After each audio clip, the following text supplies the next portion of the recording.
Pode começar, doutora. Boa noite a todos, boa noite a todas. Acho muito bom todos e todas, porque embora o português tenha aquela história de que o todos é para todo mundo, é muito bom a gente lembrar que as todas existem, né?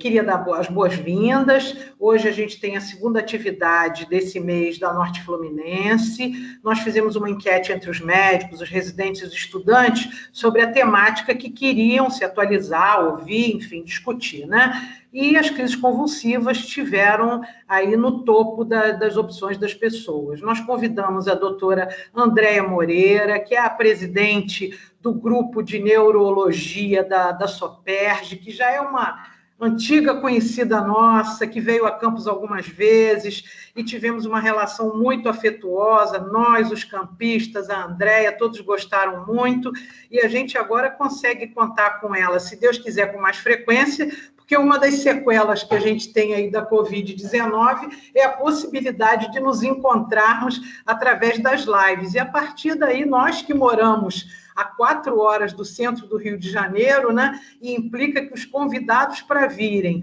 ou nós irmos até o centro, nós levamos no mínimo 8 horas fora os deslocamentos. Então, querida Andréia, é um prazer enorme, queria agradecer a sua generosidade em partilhar os seus conhecimentos, a sua experiência, e desejamos a todos que tenhamos uma noite de muita alegria, muito aprendizado e muito prazer, né? Porque o aprendizado está muito vinculado ao prazer. A gente vai ter a Andréia falando por 1 hora e depois a gente tem um espaço para as perguntas, que podem ser feitas pelo chat ou ao vivo. E aí a gente tira as nossas dúvidas dessa temática aí que é tão interessante e tão desafiante, né? Boa noite. Está com você, Andréia. Boa noite, gente. Boa noite, Silvia. Muito obrigada pelo convite. É um prazer enorme, né, participar aí dessa atividade com você. E, na realidade, assim, eu fui a campus 2 vezes, né, presencialmente, para participar das atividades em campus. É longe, né, mas é um prazer enorme estar aí com vocês, porque, assim, realmente, assim, sempre fui muito bem recebida aí por vocês e fico muito contente em poder participar, né, gerando algum conhecimento e a gente discutindo aí sobre esses assuntos, tá? Então, eu vou falar um pouquinho, eu vou começar aqui a compartilhar. Foi aí, Diego? Oi, doutora, pode começar. Pode? Então, tá bom. Pode começar. Bom, gente, então, a doutora Silvia me pediu esse tema, né, crises convulsivas na emergência, e aí a gente vai conversar um pouquinho na noite de hoje sobre isso, tá? Bom, inicialmente, antes de qualquer coisa, eu gostaria de falar um pouquinho sobre esses conceitos, até por causa da terminologia, né? Porque, assim, a gente usa muito esse termo crise convulsiva, né? Quando veio o tema, veio crise convulsiva na emergência, mas esse nome, crise convulsiva, é um nome que a gente tem deixado de utilizar, né? Por quê? Porque ele é considerado um termo mais para o leigo do que para o médico, né? Porque hoje a gente considera a crise convulsiva só aquela que tem um ato motor, tá? Então, por exemplo, uma ausência, né, uma crise de ausência, que é uma crise não motora, ela não seria convulsiva. Então, a gente opta por não usar mais esse termo convulsiva, né? Quer dizer, por meio que esse termo a gente vai abandonando e a gente vai chamar tudo de crise epilética, tá? Seja ela no contexto de epilepsia ou fora do contexto de epilepsia, ainda assim ela é uma crise epilética. E o termo crise convulsiva só posso usar quando eu tenho um ato motor, mas no meio médico, né, no meio médico neurológico, esse termo tem sido meio que desestimulado o uso, ok? Então, muito bem. O que seria, né, uma crise convulsiva, que a gente não vai mais usar o nome, ou epilética? É uma disfunção neurológica aguda, ela é autolimitada, ou seja, ela vai começar por uma descarga elétrica, mas ela tem mecanismos compensatórios que vão fazer com que essa crise pare. Só que a gente nunca sabe quanto tempo isso vai demorar, né? Então, isso pode demorar segundos, mas pode demorar minutos, horas e, às vezes, até dias, né? Então, apesar de autolimitada, a gente nunca sabe o tempo que isso demora. Ela é sempre involuntária, tá, gente? Então, assim, não tem essa história, eu não fiz o que ele quis e ele teve uma crise convulsiva. Não, ele não teve uma crise convulsiva, ele teve uma crise de qualquer outra coisa, menos convulsiva, né? E ela é sempre secundária a uma descarga neuronal anormal, né? É uma descarga elétrica anormal e excessiva do sistema nervoso central, tá? Se essa descarga acontecer em uma população restrita de neurônios e em um hemisfério cerebral, eu vou chamar isso de crise focal. Se essa descarga acontecer de forma concomitante nos dois hemisférios, eu vou chamar isso de crise generalizada e a gente vai falar disso um pouquinho mais à frente, tá? Então, esse é o conceito de crise epilética. Lembrando que a crise epilética ela pode estar dentro da doença epilepsia ou fora dela. E aqui a gente tem o nosso segundo grande conceito, crise epilética sintomática aguda.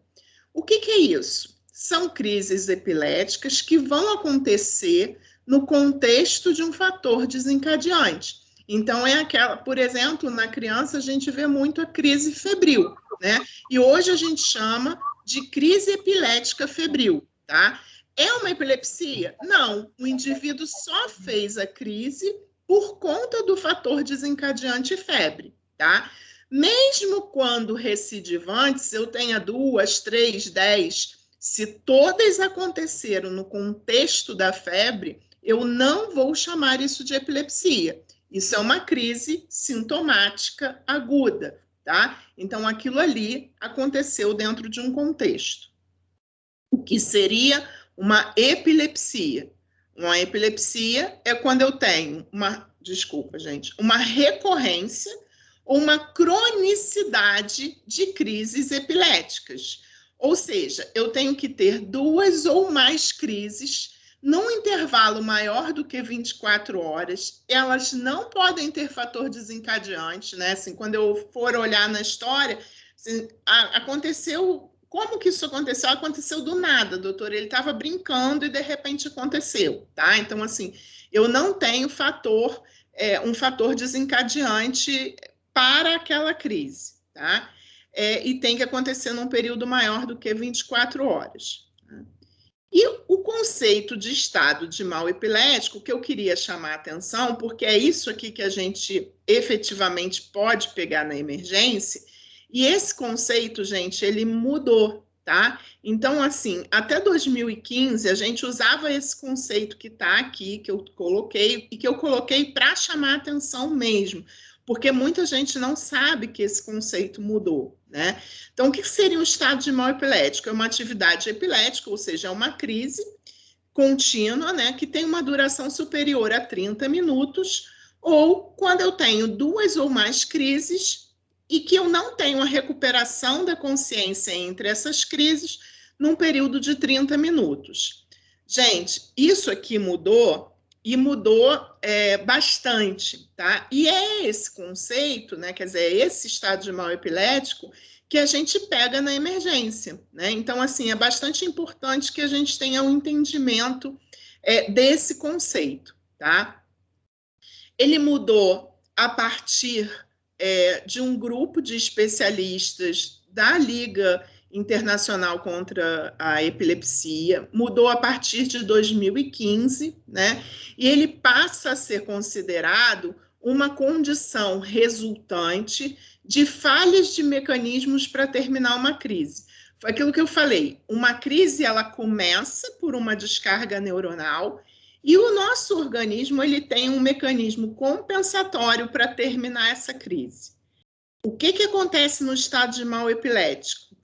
Esse mecanismo compensatório, ele deixa de existir, ou ele não acontece de forma adequada.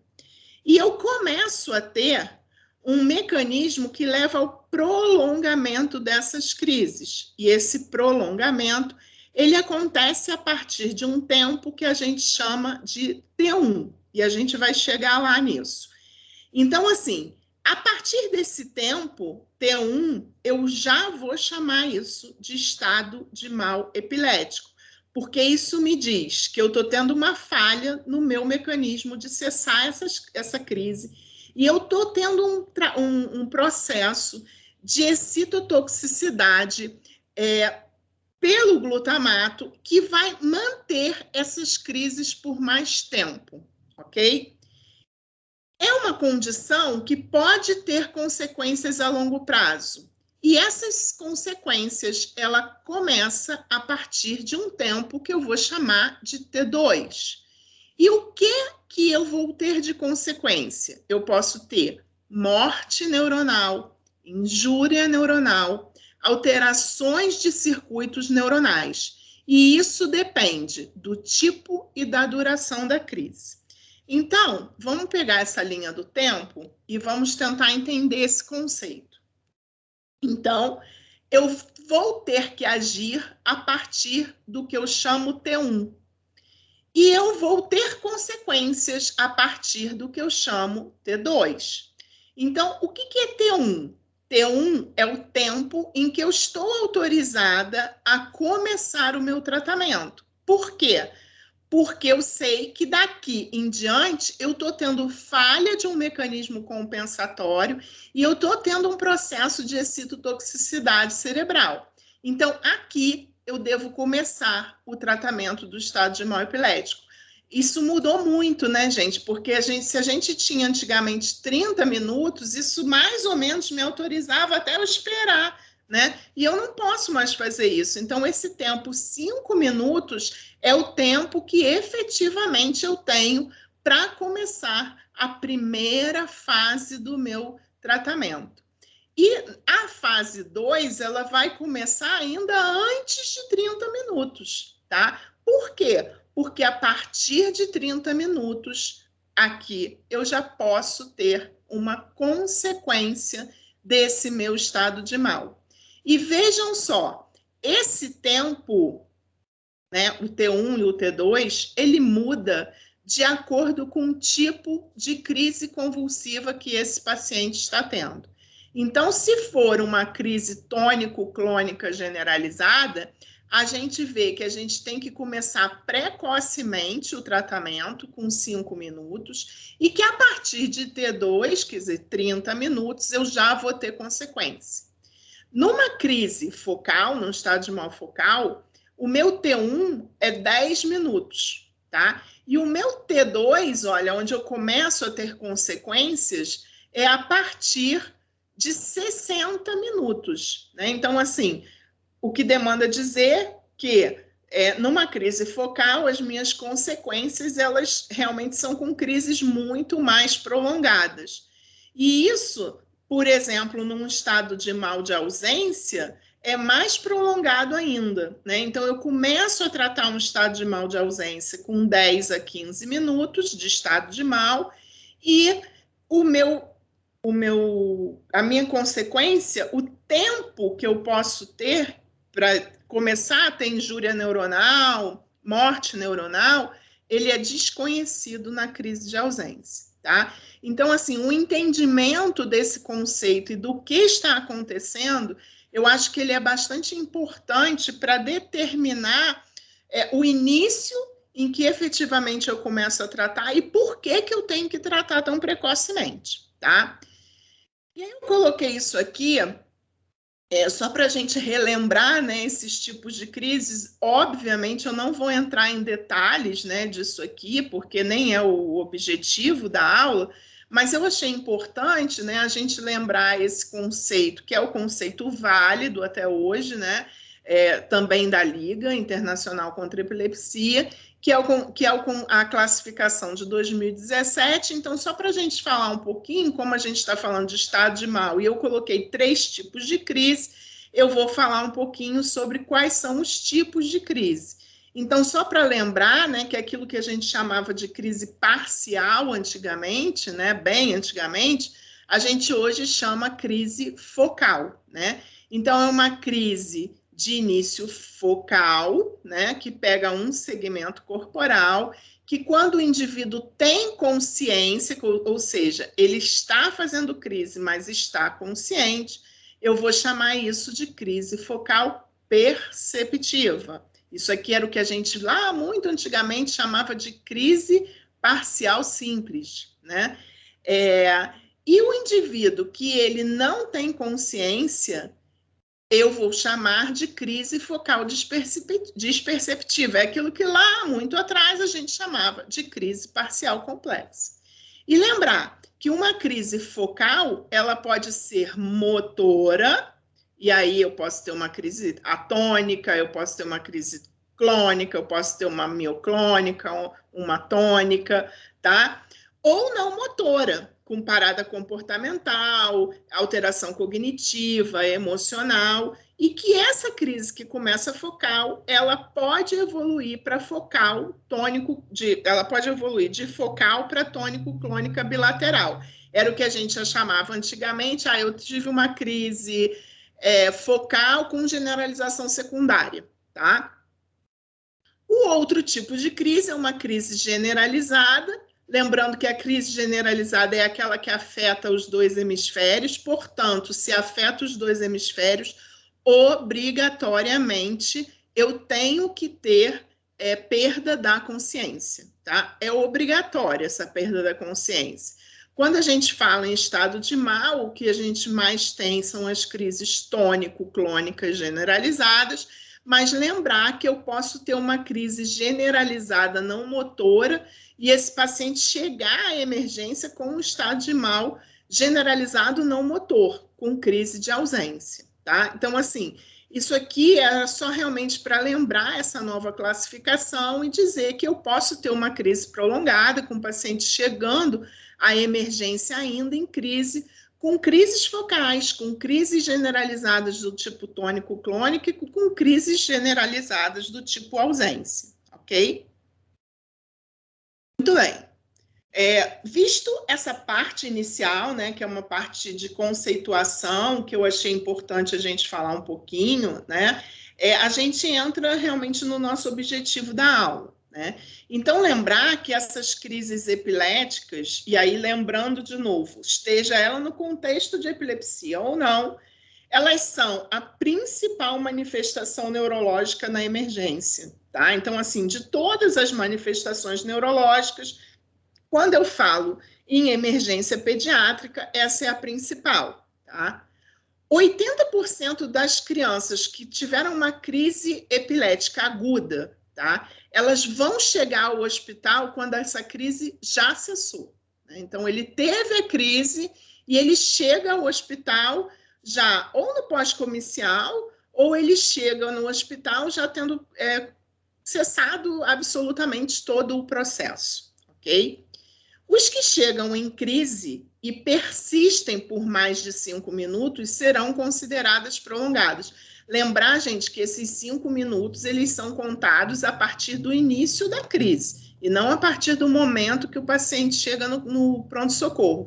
Isso é bem importante também, porque aí a gente acaba considerando que todo paciente que chega no pronto-socorro já em crise, muito provavelmente ele tem mais de 5 minutos de evolução de crise, né? Porque daqui que chegue, né, daqui que comece a crise, que se desloque, que chegue ao pronto-socorro, se ele dá entrada no pronto-socorro ainda em crise, provavelmente essa crise tem mais de 5 minutos de duração, tá? E que todas essas crianças necessitarão de um protocolo de atendimento bastante específico, ok? Cerca de 6% das crianças, todas as crianças, apresentarão algum tipo de crise epilética durante a vida, quer dizer, a fase pediátrica, tá? E por que que isso acontece? Acontece porque a gente tem uma imaturidade cerebral com baixo limiar convulsivo.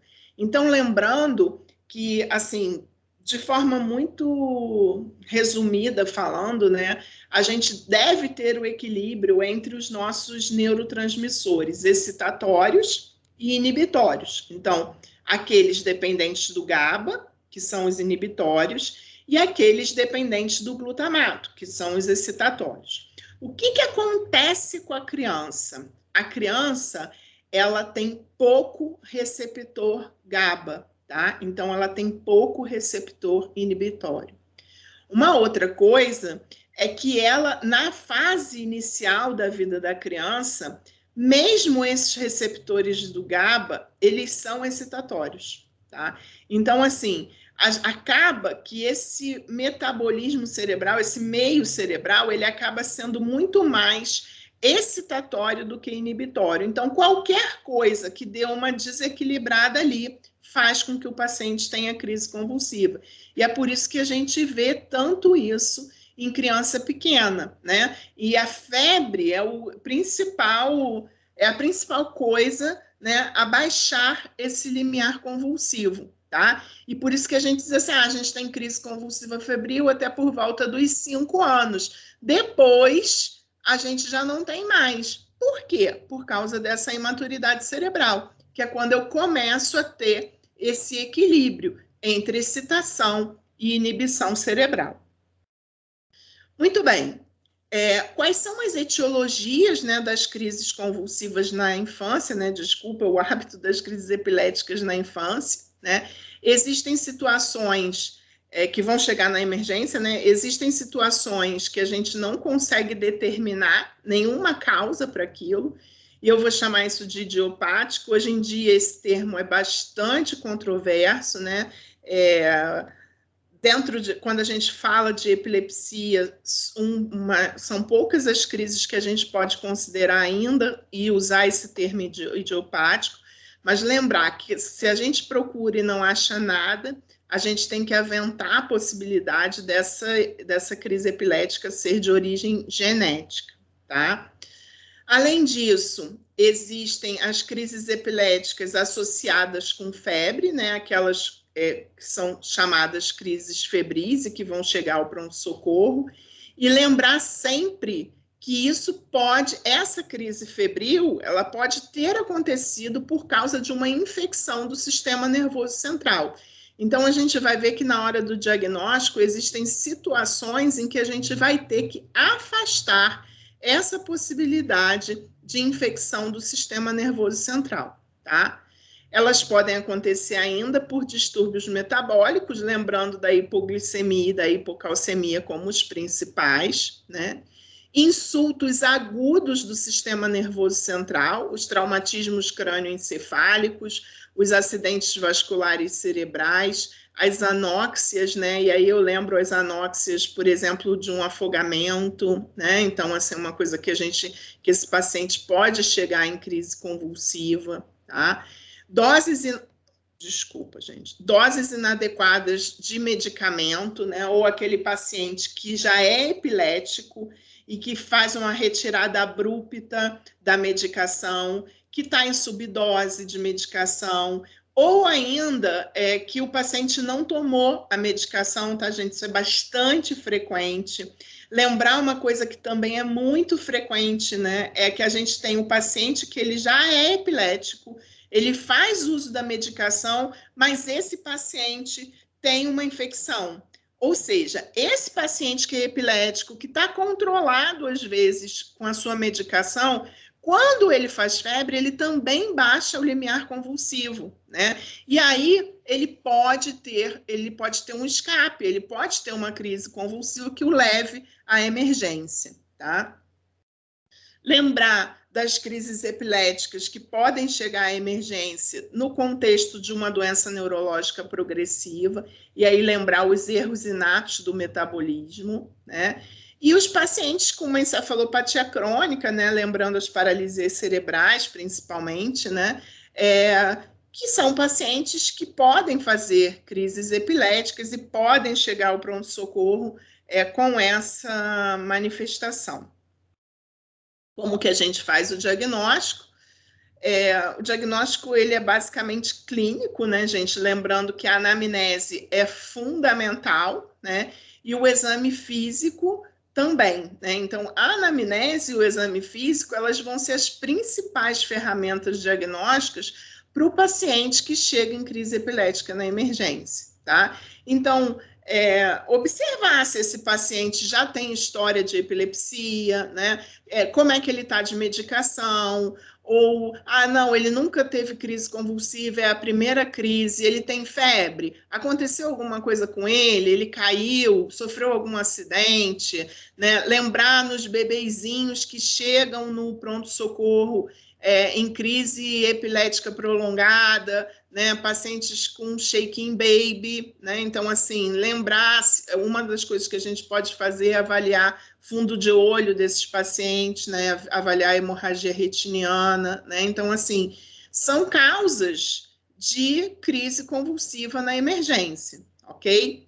E, assim, o nosso grande problema, ele está aqui, né? Uma crise febril numa criança que não tem nenhuma doença neurológica, tá? A gente avaliar a possibilidade ou não de ter que coletar o líquido cefalorraquidiano. Muito bem.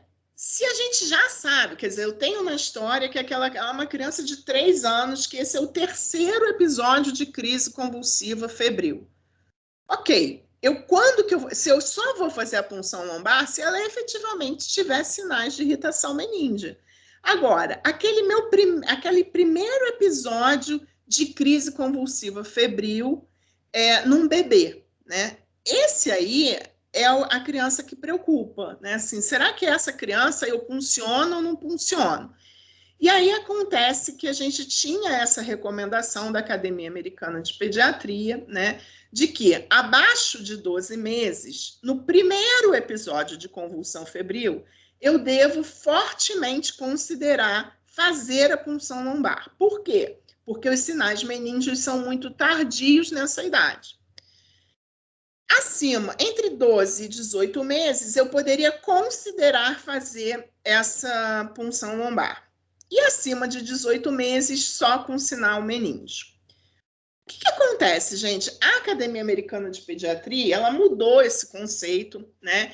E o conceito deles, a partir de fevereiro de 2009, é que a gente só deveria considerar como a meningite um diagnóstico diferencial se eu tivesse sinais e sintomas clínicos de meningite.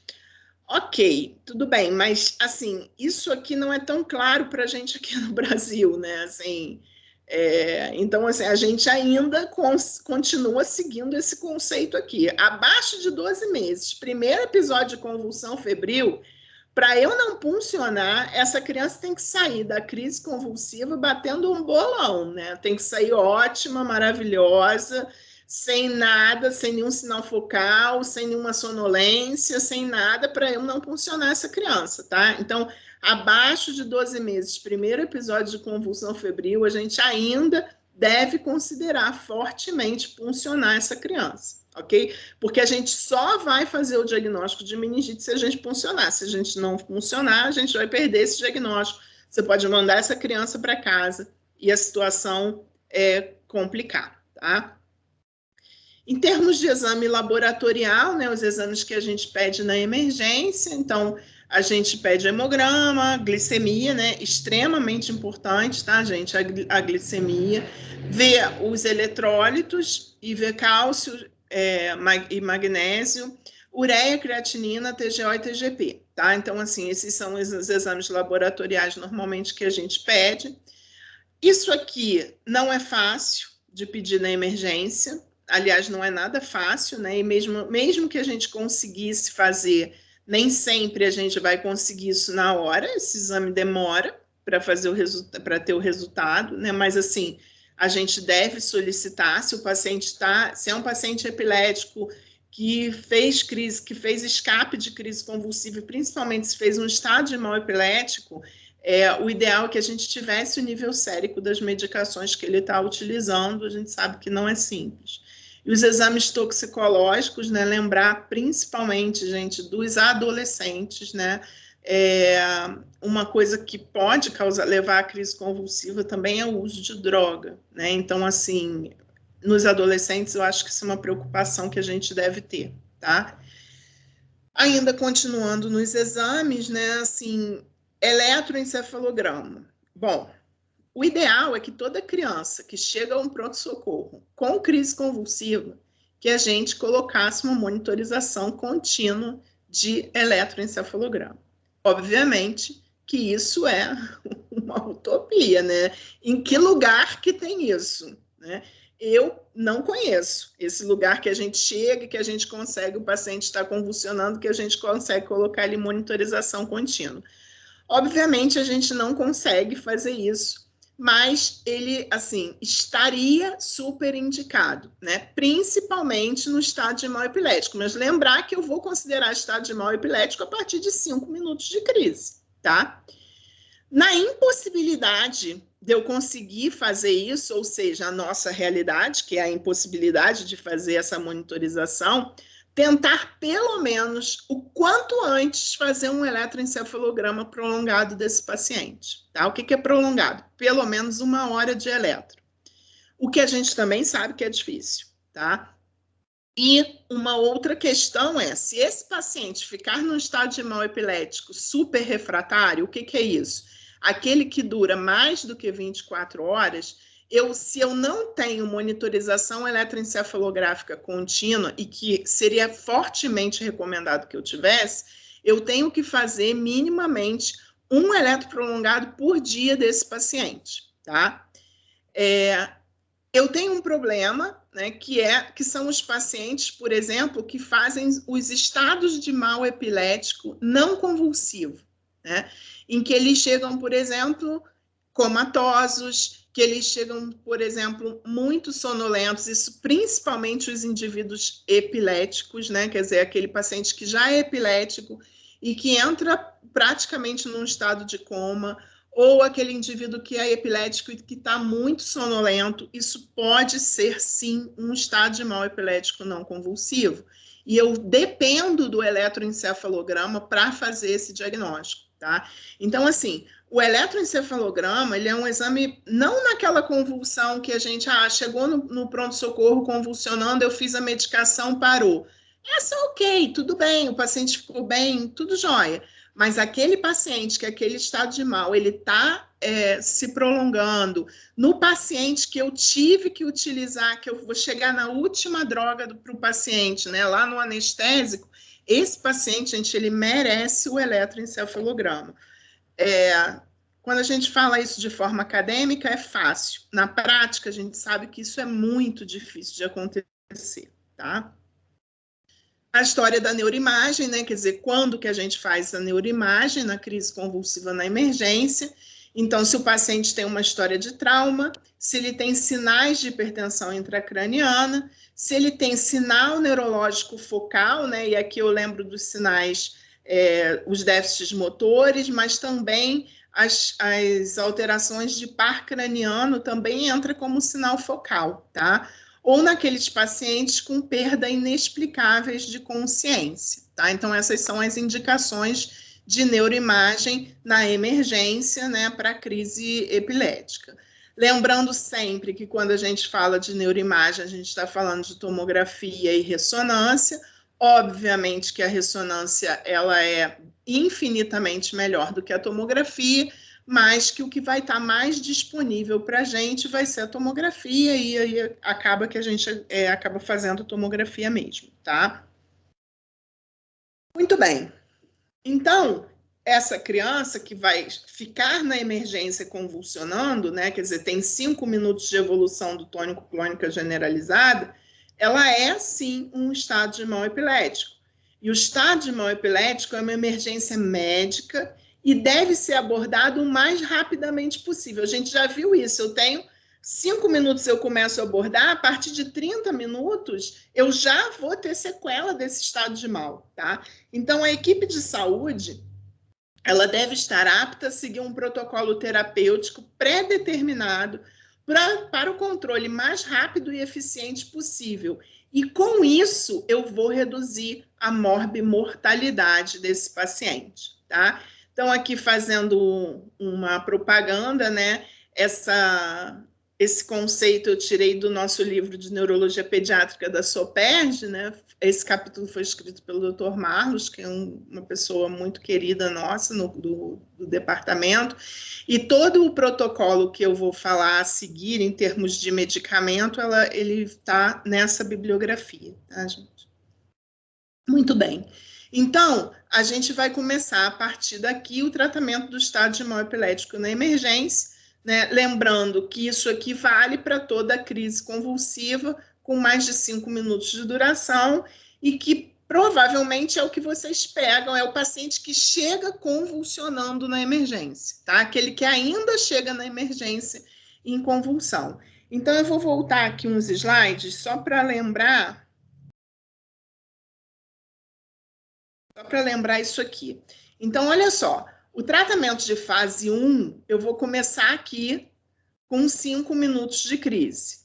O tratamento de... Eu estou falando da tônico-clônica generalizada, tá? O tratamento de fase 2, eu começo entre 20 e 40 minutos. Então, aqui, mais ou menos, na fase em que eu estou começando a ter sequela disso. E a partir, né, quer dizer, aí mais ou menos em torno de 40 minutos para frente, eu já vou entrar numa fase 3 de tratamento de estado de mal, tá? Só para a gente lembrar disso, porque eu vou falar dessas fases aqui, tá?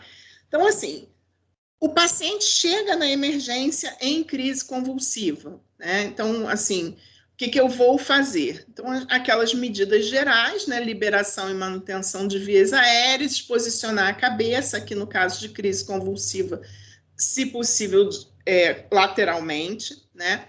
Aspirar e ofertar oxigênio para esse paciente.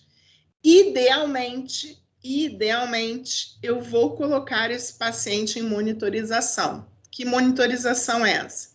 Uma monitorização cardíaca, oximetria de pulso, medir temperatura e monitorização do eletroencefalograma. A gente sabe que nem sempre isso tudo é possível, mas pelo menos com o oxímetro de pulso e a temperatura a gente deveria avaliar, tá? E eu vou obter um acesso venoso para esse paciente, um para medicação e a outra para a coleta dos exames, tá? Observar a glicemia desses pacientes. Sempre que a glicemia estiver abaixo de 60 miligramas por decilitro, eu vou ter que repor a glicose, tá? Então, isso aí é uma coisa já bem antiga, né? Mas que a gente, às vezes, na hora, acaba se esquecendo disso, ok? Muito bem. E aqui, gente, eu começo a minha fase 1 do tratamento. Então, quando que eu começo? A partir de 5 minutos de crise. E isso também mudou um pouquinho, tá? Então, assim, qual o primeiro medicamento que eu faço? O primeiro medicamento é o diazepam, né? O ideal é que seja o benzodiazepínico. Se a gente for ver as meta-análises e tudo, a gente vê que o lorazepam é o mais eficaz de todos, é o que parece ser o mais eficaz de todos, mas na prática, o que a gente mais tem é o diazepam, e ele pode e deve ser usado, e ele é sempre o primeiro medicamento a ser usado. Então, ele só não é o primeiro medicamento a ser usado no período neonatal, que aí a gente vai trocar ele pelo fenobarbital, mas aqui, para qualquer outra idade, ele vai ser sempre a primeira escolha. E é importante que ele seja feito, por quê? O diazepam, ele é uma medicação GABAérgica, ou seja, ele vai atuar em receptores, fazendo a inibição desse processo. Esses receptores, eles estão localizados na superfície celular. Conforme as crises vão acontecendo, você tem todo um processo de edema dessas células nervosas. E aí, o que vai acontecendo? Esses receptores que estão localizados na superfície celular, eles começam a sofrer uma intronização. Eles começam a entrar para dentro da célula. Então, se você não usa o diazepam precocemente, depois pode ser que você não tenha uma resposta tão efetiva desse diazepam, tá? Então, assim, é extremamente importante que ele seja utilizado o mais precoce possível, ou seja, nesses primeiros 5 minutos, a partir de 5 minutos. E antigamente a gente dizia assim, eu posso fazer o diazepam endovenoso, eu faço 3 doses com 5 minutos de intervalo entre uma e outra. Isso caiu, tá, gente? A gente não espera mais esses 5 minutos, mas em compensação, a gente só faz 2 doses do diazepam. Você faz e você pode repetir caso a crise não tenha passado, tá? Então, é 0,3 miligramas por quilo, né? Endovenoso ou retal, tá? Então, são as vias que a gente pode fazer. Outra possibilidade, fazer o midazolam intramuscular, oral ou sublingual. O midazolam, o ideal é que você faça uma dose só, que você não repita essa dose, tá? Então, isso aqui, gente, é a fase 1 de tratamento. Então, eu vou estabilizar o paciente, vou fazer a primeira medicação, não melhorou, eu faço a segunda dose dessa medicação, e aí, não saiu da crise, eu vou passar para a fase 2 do tratamento. Na fase 2 do tratamento, eu vou usar um anticonvulsivante de ação prolongada. Qual é o anticonvulsivante de escolha? É a fenitoína, sempre. Isso aqui é bem importante que esse protocolo que ele seja seguido em ordem. Você não deve pular etapas desse protocolo, tá? Então, a fenitoína com uma dose de ataque de 15 a 25 miligramas quilodose, lembrar que a dose média é em torno de 20 miligramas, tá? Ela tem que ser, ela corre endovenoso em soro fisiológico, você não pode fazer em soro glicosado porque ele precipita, e você não pode fazer fenitoína em bolos, tá? Então, não pode chegar na veia do paciente e colocar um bolos de fenitoína por causa do risco de arritmia e hipotensão, tá? Uma vez feito a medicação, esse paciente vai ser internado, né? E você deve fazer um ataque 12 horas depois, tá? Essa fenitoína, ela é considerada fase 2 do estado de mal epilético, e assim, passou a crise, eu vou manter esse paciente internado, vou calcular a manutenção para 12 horas depois, ok. Não passou a crise convulsiva. A gente aqui deveria ir para a fase 3 do tratamento. O que normalmente eu falo? Se a gente tem à nossa disposição um leito de UTI, eu posso passar para a fase 3 direto, tá, gente? Não tem problema nenhum. Saiu da fenitoína, o paciente não saiu na crise convulsiva, ele continua convulsionando, eu vou passar para a fase 3. Mas nem sempre a gente tem essa possibilidade de acesso à UTI. E aí, nesses casos, eu tenho que lembrar que qualquer droga que eu fizer daqui, né, da UTI para frente, da necessidade de UTI para frente, eu posso ter necessidade de fazer um suporte ventilatório mais invasivo para esse paciente. Então, os locais, o lugar que a pessoa não tem o CTI, o ideal é a gente ainda tentar uma outra medicação, e aí seria o fenobarbital, uma dose de ataque de 10 a 20 miligramas quilodose. Normalmente a dose média que a gente usa é 15 miligramas, né? Observar sempre se não é o fenocris. Hoje em dia isso é mais tranquilo, né? Quer dizer, porque tem que ser o fenocris, né? Ou alguma coisa, uma preparação aquosa e não oleosa, para que a gente possa fazer endovenoso, tá? Uma vez feita essa medicação, também vai entrar em dose de manutenção posteriormente, tá? Agora, estou lá na minha fase 3, na minha fase 2, fiz a fenitoína, parou a crise, ótimo. Não parou a crise, eu não tenho UTI, eu não vou conseguir uma vaga, não tenho disponibilidade, fiz o fenobarbital. Ok, passou a crise, ótimo, vou internar o paciente, fazer minha manutenção depois. Não, ele continua convulsionando após eu ter feito 2 diazepam, uma fenitoína e o fenobarbital. Gente, eu já tenho mais de 60 minutos desse estado de mal. E assim, eu posso ir tranquilamente para a minha fase 4, para a minha fase 3 de medicamento. Lembrar sempre que, idealmente, esse paciente deveria estar em ambiente de UTI, não mais na emergência, e que ele deveria estar monitorizado com eletroencefalograma. Deveria é bem diferente do que a gente encontra na prática médica, né? Ele deveria, mas ele não está. Ele continua lá na emergência, sem eletro, e sem a possibilidade de vaga de UTI, e a gente lá com ele. Lembrar que qualquer medicação que você faça daqui para frente, esse paciente pode precisar de suporte mais intensivo de respiratório, tá? Então, quais são as medicações que a gente pode utilizar daqui para frente? A gente faz o midazolam, faz um ataque de 0,1 a 0,2, aqui sim EV em bolos, tá? E calcula uma manutenção, logo depois um dripping de 0,2 miligramas quilo-hora. Passou, ótimo, ele vai ficar nesse dripping aí por um período e tal, você vai fazer o eletro, pelo menos um eletro 24 horas depois, né, para ver como é que esse paciente ficou. Ok, passou, tá tudo bem. Não passou.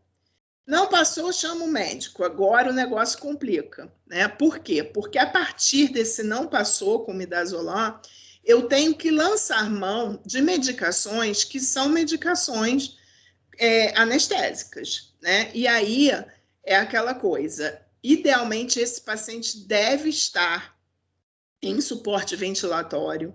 Idealmente, esse paciente deve estar dentro de um ambiente de unidade de terapia intensiva e, idealmente, com monitorização eletroencefalográfica. Eu acho que de toda a utopia que a gente tem, a monitorização eletroencefalográfica ainda é a maior de todas, né? Porque a gente efetivamente tem muita dificuldade de conseguir isso, tá? Não existe, gente, uma ordem desses medicamentos, né? Qual medicamento que eu vou fazer? Normalmente o que a gente fala é: faça o que você tem mais experiência em fazer, tá?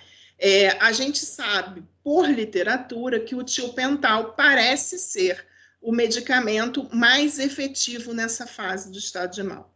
Mas, se você tem muita experiência com outra medicação, faça a que você tem experiência. E aí, faça a que você tem experiência. Por exemplo, eu prefiro fazer ketamina, mas, veja bem, às vezes a gente faz e também não resolve, né? E acaba tendo que fazer outra, tá?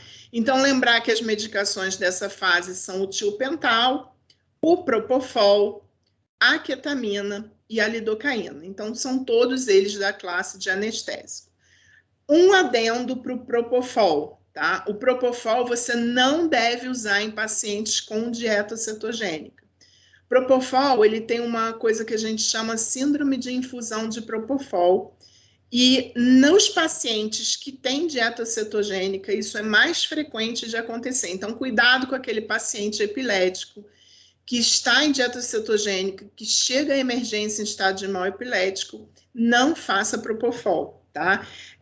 Porque ele piora a acidose metabólica desse paciente, podendo levar o paciente ao óbito, tá? Então, isso é bastante importante, tá? Bom, existe a possibilidade do uso de novas drogas antiepiléticas, tá? Algumas dessas drogas nem são tão novas assim, né? Então, lembrar do topiramato. Topiramato a gente não tem venoso nem intramuscular, então o que a gente faz? A gente faz oral, numa dose alta, tá? Até 25 miligramas quilo dia, a gente amassa os comprimidos e passa por sonda nasogástrica, tá? Então, isso é uma possibilidade. A outra possibilidade é o levetiracetam venoso. Depende muito da disponibilidade desse medicamento, não é fácil de encontrar ele venoso, tá? O valproato venoso a gente não tem mais no Brasil, quer dizer, pelo menos assim, isso foi a última informação que eu tive, a gente teve, mas a gente já não tem há bastante tempo, né, que já deixou de ter novamente, e ele é utilizado quando a gente tem um estado de mal de ausência ou mioclônico, tá? E recentemente a lacosamida, né, lembrar para os estados de mal focal, né, um excelente anticonvulsivante, então de 200 a 400 miligramas endovenoso, também não é uma coisa que a gente encontre nos hospitais, né? Na realidade, isso aqui não é tão fácil, assim, é fácil na parte acadêmica, na teoria, mas na hora que a gente precisa dessas medicações no hospital, a gente acaba não conseguindo, tá? Mas fica aqui como uma possibilidade de ser feito, tá? Lembrando sempre que se o estado de mal durar mais que 1 hora, eu posso ter que fazer o manitol, né? Porque esse paciente pode ter edema, e lembrar sempre da deficiência de piridoxina em menores de 2 anos que abrem um estado de mal epilético, fazer a piridoxina endovenosa, coisa que a gente também tem dificuldade. mas lembrar dessa possibilidade em menores de 2 anos de idade. Tá? Lembrando dessa possibilidade do estado de mal epilético superrefratário. O que é o estado de mal epilético superrefratário? É aquele que dura mais do que 24 horas. E, em geral, esse paciente já está em uso de alguma droga anestésica e ainda assim a crise epilética não cessa, tá? Isso é uma coisa que a gente cada vez mais tem visto, né? E a gente sabe que existe um aumento nas evidências de inflamação na epileptogênese, né? E a descoberta de anticorpos contra alvos neurais, né, faz com que a gente pense na possibilidade sempre de encefalopatia autoimune nesses pacientes com estado de mal epilético superrefratário, de início agudo e subagudo, né? Então, nesses pacientes onde você já fez todo esse protocolo, esse paciente está em droga anestésica já há mais de 24 horas, e isso não melhora a possibilidade do uso de imunossupressor, né? A imunoglobulina ou corticosteroides, sempre na forma de pulsoterapia. Isso aqui é uma situação complicada, a gente tem que pesar aí, né, o benefício e o malefício, né, mas, assim, lembrar dessa entidade, né, da encefalopatia autoimune, os casos têm aparecido, né, a gente tem visto isso, então acho que isso é uma situação que a gente não pode deixar de falar quando a gente fala em estado de mal epilético, né, quando a gente fala de crise epilética na emergência, tá? Porque, assim, na realidade, esse paciente, ele entra pela emergência e, muitas vezes, ele vai ser internado naquele hospital, que ele não conseguiu ainda ser estabilizado, e ele vai ficar lá convulsionando alguns dias, né? E, às vezes, assim, fica convulsionando muito tempo, tá? Bom, ainda lembrando, né, aquele paciente pode ter uma abordagem inicial pré-hospitalar aqui para o pessoal saber que realmente alguns desses pacientes, por exemplo, o paciente que é epilético, muitas vezes o neurologista infantil ele já conversa com a família para fazer essa abordagem inicial pré-hospitalar, né? Daquela crise, porque a gente normalmente orienta o paciente assim, olha, quando que você vai na emergência? O paciente é epilético, efetivamente faz crise. E os pais perguntam, quando que eu tenho que levar na emergência? Você vai levar na emergência se essa crise durar mais que 5 minutos, tá? Então, só cuidado, porque muitas vezes esse paciente já utilizou alguma coisa em casa, tá? Então, assim, cuidado com essa dose que você vai fazer. Por exemplo, se você for fazer o diazepam, provavelmente você vai fazer uma dose só, tá? No hospital. Então, em casa a gente faz o midazolam nasal ou por via oral, né? E o diazepam retal. Na prática, a gente faz diazepam retal, aquele que a gente manda manipular, porque, infelizmente, a gente não tem a preparação do diazepam retal no Brasil, e o midazolam nasal também não. A gente, às vezes, consegue mandar manipular, mas não é a mesma coisa do que a gente tem lá fora, tá? E isso aqui é uma coisa muito importante, tá, gente? Às vezes, aquele paciente epilético, ele chega no hospital em crise convulsiva, a gente interna esse paciente e aí a gente faz os medicamentos todos dele venoso, né? Porque é aquele dos medicamentos do estado de mal, e a gente esquece dos medicamentos que ele toma. Eu não posso suspender aqueles medicamentos. Esses medicamentos, eles têm que continuar, ok? Então, na hora de prescrever o paciente, não esquece de manter os medicamentos que ele já usa, ok? Então, lembrar, né, aí do preconceito, né, na questão da epilepsia, e botei aí bem coloridinho em purple, né, por causa do Purple Day, né, e era isso que eu queria falar para vocês.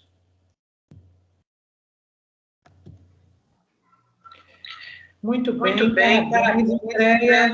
Excelente aula, acho que a gente abordou praticamente tudo o que muitas vezes a gente tem dúvida, né? A sequência aí das medicações, uma coisa que sempre acaba complicando, às vezes, um pouco nos bebês pequenos, a questão da punção lombar. Às vezes as pessoas estão em algum local que não tem acesso à realização do exame, né? Mas eu acho que você abordou isso de uma forma correta, a importância do exame clínico, da gente fazer isso sempre que for possível. E vamos dar uma olhadinha aqui no chat. Tinha uma mãozinha levantada aqui. MG, quer fazer alguma pergunta? E nós temos aqui uma observação no chat, mas não temos. Mariana Graciosa levantou a mão aqui. Mariana, você quer fazer a pergunta ao vivo? Eu estava escrevendo, mas então eu vou perguntar. Ela comentou em relação ao diazepam. Fala um pouquinho mais alto, querida. Está me ouvindo? Um pouquinho mais alto, por favor. Isso. Ora. Pode falar. Oi. Você comentou que a gente não deve esperar os 5 minutos para fazer a segunda dose. A gente deve fazer mais ou menos em quanto tempo, então, se precisar fazer a segunda dose? Pois é, isso é um problema, né? Porque, assim, não espera mais 5 minutos, porque 5 minutos é muito tempo, né? E o diazepam, ele é ultra rápido, então você faz, espera aí uns 2 minutos, entendeu? Se aquilo não passou, você já se prepara para fazer novamente outra dose, tá? Porque 5 minutos, gente, assim, quem está na emergência vê isso, né? Assim, 5 minutos é uma eternidade, né? E aí você faz aquele diazepam, que você faz em bolos rápido e fica lá contando 5 minutos para fazer outro. Eu particularmente, o que a gente vê muito é que a gente acaba fazendo antes mesmo essa segunda dose do diazepam, porque a angústia é intensa, né? E agora a gente está realmente autorizado a fazer antes, né? Então, assim, não tem problema, pode fazer antes dos 5 minutos, tá? Mais uns 2 minutos, né, por aí, tá? A medicação é feita sem diluição, né? Isso é muito importante, né? Porque eu até coloquei ali a dose, né? 0,3 miligramas quilodose, e lembrar sempre que ela é purinha, sem diluir, né? Porque isso é uma coisa, né, Silvia, que a gente via muito, né? Antigamente, né? Lá na nossa época de pronto-socorro. Essa pergunta, quer dizer, nossa, não, que você é muito mais nova que eu, mas no meu tempo, mais ou menos, aula de crise convulsiva, sempre tinha pergunta. Tem que fazer lento e tem que diluir. Dilui para quanto? Não dilui. Não dilui, né? Isso é uma coisa que a gente via muito, né? Antigamente, assim, eu lembro perfeitamente. Eu lembro, na minha época de residente, né? Eu fui residente do Dr. Alcir nos Servidores, e ele falava sempre isso. Ele brigava mesmo por causa dessa questão da diluição do diazepam. Não pode diluir, tá, gente? É dose calculada. Então, uma coisa que a gente via antigamente, pega 1 ml de diazepam, 9 ml de água destilada e vai fazendo no paciente até a crise passar. Pelo amor de Deus, isso não existe, né? Então, é dose calculada e fazer direto na veia, em bolos, sem diluir, tá? Acho que uma coisa importante para a gente lembrar também é que nas crianças menores, às vezes, a gente pode ter as paradas respiratórias, quer dizer, a gente ter pelo menos um ambu à mão, né? Sim. E isso aí pode acontecer, quer dizer, quanto mais baixa a idade, menores de 6 meses, pode acontecer? Sim, mas isso não autoriza a gente a deixar a criança convulsionando, né? Não. Até porque esse tempo de convulsão desencadeia essas alterações aí que você colocou. E a gente hoje está numa situação muito mais tranquila, né? Eu me lembro que quando a gente lançou o primeiro livro de emergência de pediatria, tinha uma discussão que era uma rotina, um consenso inglês, que dizia que era para esperar 20 minutos a criança em convulsão para começar a tratar. E a gente, na emergência, protestava muito com os neurologistas lá do Fundão, que são ótimos, né? Foram discussões homéricas com a Alexandra, com pessoas de excelente padrão, e a gente dizia o seguinte, a gente está ali do lado da criança, está do lado da família, e é uma coisa muito complicada. E outra questão é você conseguir ter a ideia desse tempo, porque às vezes chega na emergência, teve a convulsão, né? Pode até nem ter voltado à consciência, mas entra uma outra crise convulsiva e a gente conseguir ter esse tempo bem acertado é uma coisa difícil, né? Hoje facilitou tudo. Facilitou tudo, né? E o pessoal ficava... Eu lembro disso também, Silvia. Eu lembro até dessas discussões. Eu cheguei a pegar isso lá no Fundão, de quando eram essas brigas por causa dos 20 minutos. O paciente da doutora e tem que esperar 20 minutos. E assim... A gente simplificava um pouco, a gente dizia, ó, fica aqui. A gente faz. Hoje em dia está todo mundo autorizado a não esperar. 5 minutos é o... E, assim, a criança que chega convulsionando na emergência, ela já tem mais de 5 minutos de convulsão. A menos que ela more do lado do hospital. Isso existe? Existe, mas é uma exceção, né? Ainda mais no Rio de Janeiro. No Rio de Janeiro, então, que o paciente até chegar no hospital e ainda chegou convulsionando, tem alguma coisa de errado. Está há muito tempo convulsionando, né? Então, acho que isso é importante. A outra coisa que eu acho que a gente tem que se observar bem é que, além da gente não conseguir fazer o eletroencefalograma na emergência, a gente tem dificuldade também de fazer depois. Então, quer dizer, a gente acaba dando alta para o paciente, ele estando em boas condições, né? Porque, assim, qual é a importância? Eu acho que essa é uma pergunta interessante para a gente poder pensar. Qual a importância de fazer o eletro na fase aguda e a importância de fazer depois? Quer dizer, claro que na fase aguda tem aquela história de você não ter clinicamente uma convulsão e ter encefalograficamente um padrão de convulsão. Aí né? seria mais no não convulsivo, né? Na fase aguda seria a importância do não... Quando eu tenho um estado de mal epilético não convulsivo, porque aí eu só vou detectar pelo eletro, né? Perfeito. É muito raro a gente ter uma crise convulsiva em que você tem um padrão motor e o que hoje é chamado de não convulsivo? Não, porque aí o não convulsivo eu não tenho crise motora, né? Sim, mas eu digo o seguinte, pode ter a combinação dos dois? Não pode. Porque eu me lembro que teve uma discussão que a gente teve uma vez e que a colocação era essa. Às vezes eu consigo controlar a questão motora, eu não visualizo, mas eu preciso do eletro porque a disfunção eletroencefalográfica continua e, obviamente, ela é o definidor de que existe uma convulsão, né? Sabe o que você está falando, Silvia? É o paciente que ele chega, por exemplo, em crise convulsiva motora, tônico-clônica generalizada. Sim. E aí você trata, ok, aquele paciente evolui para sonolência, aquele paciente ele não está acordado, tá? Ele não acorda, ele não faz mais crise convulsiva motora, mas ele não se recupera, ele não recupera a consciência. Esse paciente eu não tenho como afirmar que ele não está fazendo um estado de mal epilético eletrográfico. Entendeu? Então, esse paciente eu tenho que ter um eletro, porque, e outra coisa, isso é muito importante, tá? Eu não posso liberar nenhum paciente pós-crise convulsiva que não tenha recuperado a consciência. Perfeito. Não posso fazer isso. Eu até lembro de uma história que, assim, para mim ficou muito marcada, um rapaz uma criança que foi noticiada na mídia e tal, de um falso médico. Eu não sei se você lembra disso. No Rio de Janeiro, o cara era um falso médico. E aí, o que aconteceu? A menina fazia crise convulsiva repetida, e aí ela foi para a emergência, essa criança foi liberada para casa inconsciente.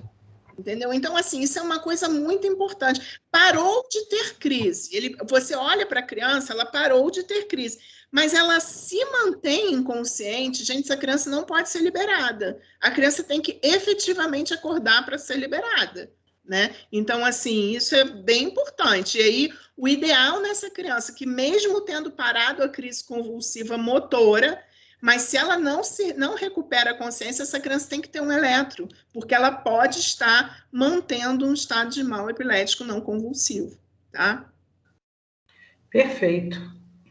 Nós não temos mais perguntas aqui. Tem alguma coisa que você queira falar, que a gente não tenha perguntado, que você queira pontuar, enfim? Acho que tem alguém querendo falar? Não, acho que não. Tem, aqui eu acho que é a Mariana ainda que não tirou a mãozinha. Alguém quer perguntar? É a Manuela. Opa, Manuela, fala aí.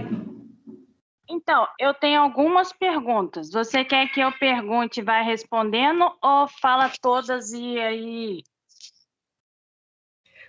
Faz a primeira para a gente ver, porque talvez perguntar e ela responder pode ser melhor se elas não tiverem uma relação direta. Faz a primeira e a gente avalia.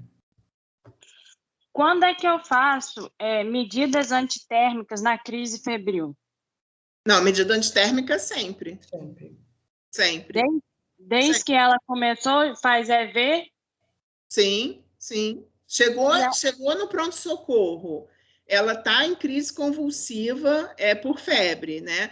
É assim, você vai fazer o antipirético sempre, ver, pode fazer. E aí, porque a gente pegou isso esse final de semana aqui em Campos. Aí a gente fez, só que durante a crise, a temperatura, em vez de abaixar, foi aumentando. Sim, aí você vai fazer medidas físicas, né? Vai colocar a compressa, né? E aí você vai ter que fazer as medidas físicas, porque lembrar também que durante a crise convulsiva, a temperatura ela pode aumentar só pela crise convulsiva, né, em si, né? A gente não faz o antipirético e repete a dose do antipirético em menos tempo.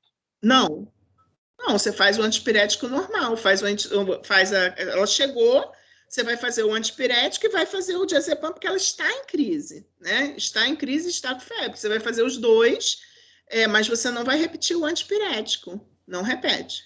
Naquela hora ali, não. Você vai repetir o tempo lá depois que tiver que repetir. Você usa medida física, até porque também tem o seguinte, quando você faz o antipirético, mesmo venoso, você tem um hiato de tempo em que a temperatura ainda está subindo. E lembrar que a febre aí, ela vai funcionar como a hipertensão, como a hipoglicemia, quer dizer, você tem um fator de base que você tem que abordar e, paralelo a isso, você vai fazer, enquanto você não resolve isso, a medicação para diminuir a reatividade daquele tipo de fator, né? Então, antipirético sempre, e na via que você tiver disponível, né? Aí, o paciente está em crise convulsiva, mas eu vejo que ele está com gemência, que ele está com uma respiração meio irregular. Eu faço diazepam? Sim, você vai fazer o diazepam e vai dar o suporte ventilatório para esse paciente, né? Dependendo do nível de desconforto respiratório que ele tiver, você vai ter que aprofundar ou não o seu suporte ventilatório, mas você não vai deixar de tratar a crise convulsiva, tá? Então, assim, mesmo que ele esteja com desconforto respiratório, você vai fazer o diazepam e vai dar o suporte ventilatório para o paciente.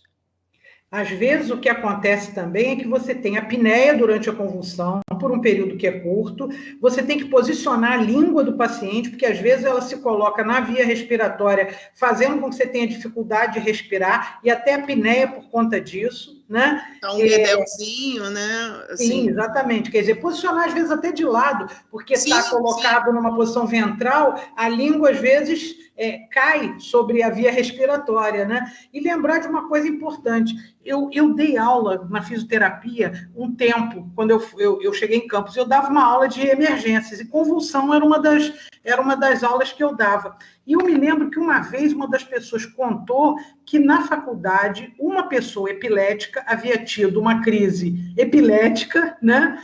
E as pessoas ficaram tão desesperadas com a língua que tentavam puxar a língua para fora, não satisfeitos, colocaram um sapato na boca da pessoa para manter a língua. Então, eu acho que é ter cuidado. Às vezes, a língua está numa determinada postura que a gente tem que abordar com cuidado, porque tem sangramento, sangue na via respiratória. Então, posicionar a cabeça, ter aquele cuidado. Se está na rua, qualquer coisa, para não bater a cabeça, porque está fazendo aqueles movimentos clônicos, né? Mas fazer a medicação, fazer o oxigênio, e às vezes tem esses períodos de apneia mesmo, né?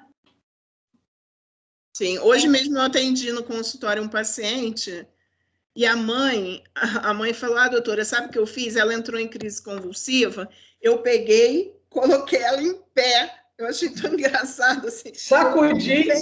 Não, coloquei ela em pé, encostada no armário, assim, no guarda-roupa, fiquei segurando com uma mão ela em pé, e com a outra mão eu puxei a língua dela para fora. Falei, meu Deus, eu não conseguia imaginar a cena, né? Essa história da língua, desde a aula, eu fiquei muito chocada. É uma das coisas que mais mobilizam as pessoas, puxar a língua, né?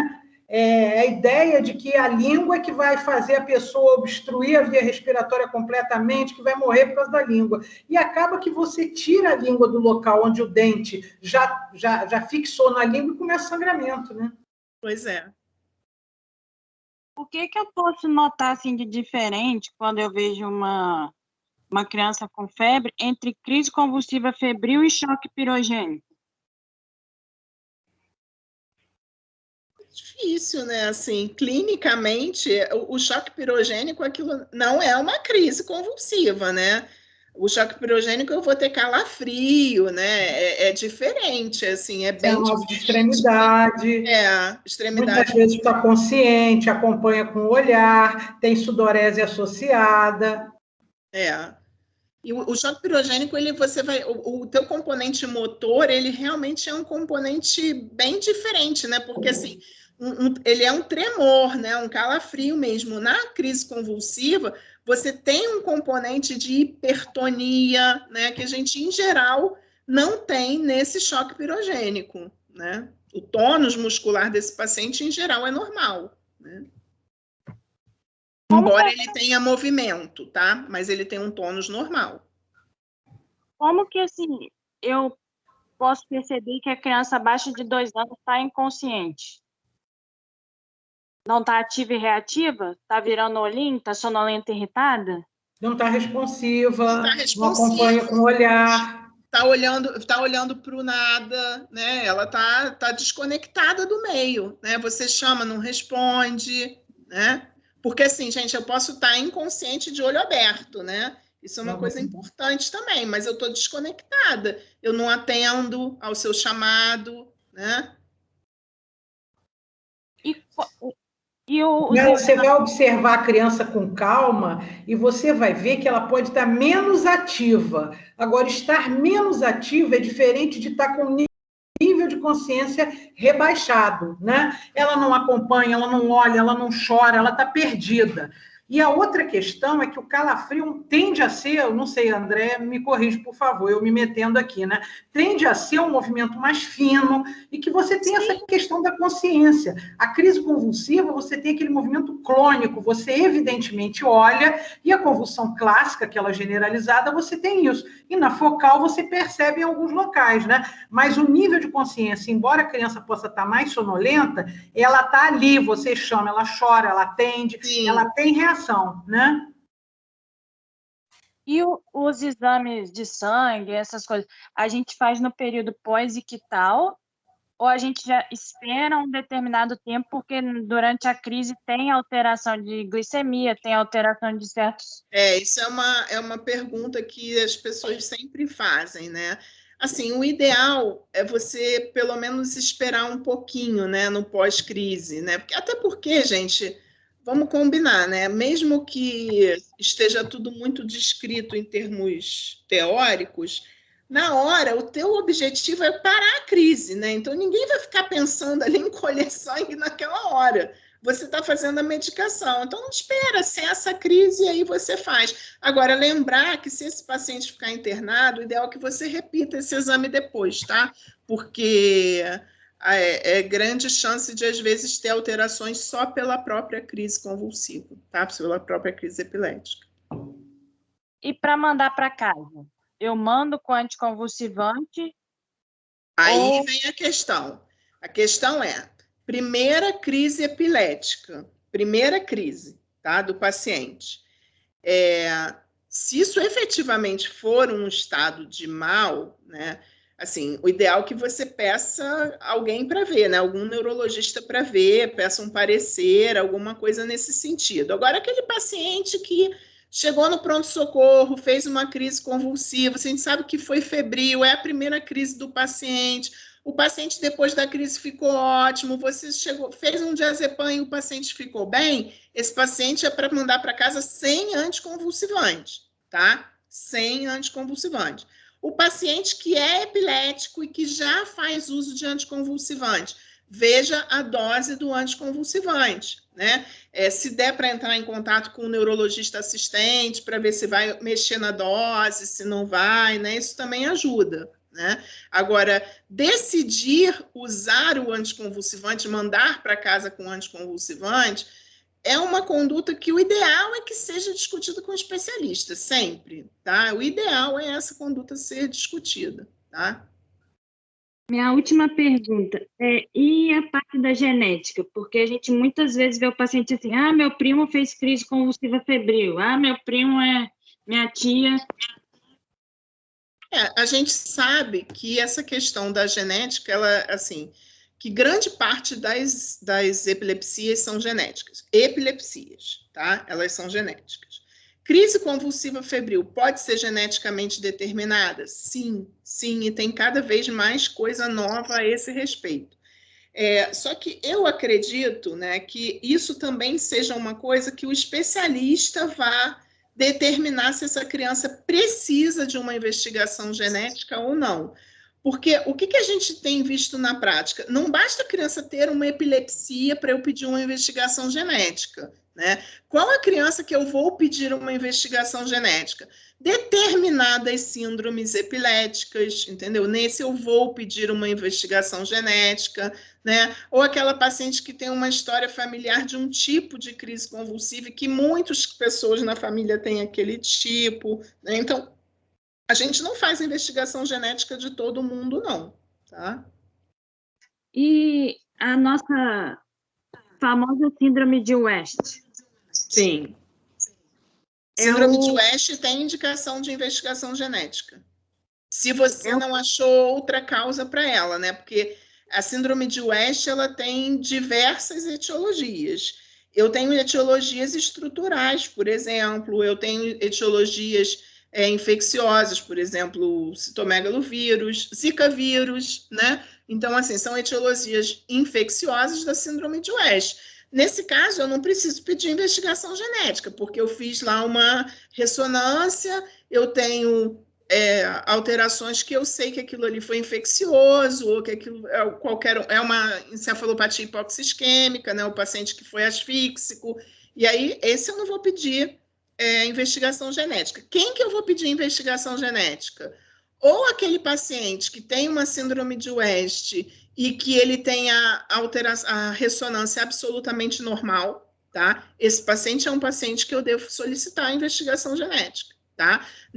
A síndrome de West é um exemplo, mas a gente tem uma série de outras síndromes epiléticas da infância, onde isso é possível, a estrutura é absolutamente normal, e esse paciente ainda assim tem uma síndrome epilética de difícil controle, levando até uma encefalopatia epilética. Devo solicitar. Se eu não tenho causa para essa síndrome de West, causa conhecida, a investigação genética é necessária.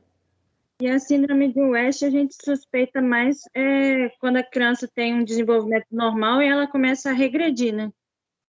Não, síndrome de West, obrigatoriamente, eu tenho que ter crise convulsiva do tipo espasmo infantil, tá? Associado a um eletroencefalograma típico, que é um eletroencefalograma que a gente chama ipsiarrítmico, tá? E regressão ao atraso de desenvolvimento a partir do momento que as crises surgem, tá? Então, assim, eu só posso chamar de síndrome de West a partir dessa tríade, tá? Espasmo, eletroipsiarrítmico e regressão do desenvolvimento. O padrão desse espasmo são os abraços, né, Andréia? Pode ser o abraço, que aí é o espasmo em flexão, mas lembrar que eu posso ter o espasmo em extensão, sim, né? Sim. Mas é a movimentação em geral dos braços, né? Isso. Braços e pernas, né? Sim. Obrigada.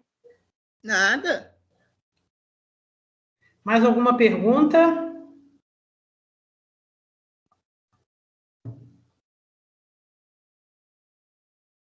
Alguém quer fazer algum comentário? Estamos aqui com a nossa querida Moriguchi, Andréia. Ela está aqui, ó. Eu já sei, já até falei com ela aqui no chat. Tá quietinha. Mas eu amo muito, viu? Não é pouco não, Silvia. Agora, ó, você não abusa não, porque eu descobri primeiro, hein? Olha, querida, então eu acho que é isso que nós temos. Quero dizer para você o seguinte, hoje a gente teve uma atividade grande sobre amamentação, então a gente aqui costuma ter um número grande de pessoas, mas a gente tem certeza que como a atividade vai ficar gravada, muita gente vai poder usufruir dessa oportunidade de partilhar aí dos conhecimentos que você partilhou conosco. Então, a gente quer agradecer a você, a todos que estiveram aqui presentes, dizer a todos que a partir de 2 ou 3 dias a gente já tem a nossa atividade no YouTube e no site da Soperge. A gente deve mandar esses links para que todos possam rever, né? Porque é sempre bom a gente rever porque tinha um professor que dizia o seguinte: saber não ocupa lugar. Quando a gente aprende uma coisa, a gente esquece a outra. E quando a gente tem muito conhecimento, a gente tem que rever periodicamente e até rever depois de uma situação como essa, para a gente ir guardando tudo, né? Muitíssimo obrigada, querida. Nada, eu que agradeço, Silvia. Sempre um prazer participar e estamos à disposição sempre, tá bom? Beleza, olha que a gente explora, hein? Pode explorar, tá joia? Ô, doutora. Tudo de bom. Boa Doutores. noite. Boa Oi, noite. Diego. Oi, vou estar encerrando aqui a gravação então, tá, doutoras? Tá ótimo, Tá Diego. joia, Muito Diego. obrigada. Você é Obrigada, fundamental nas nossas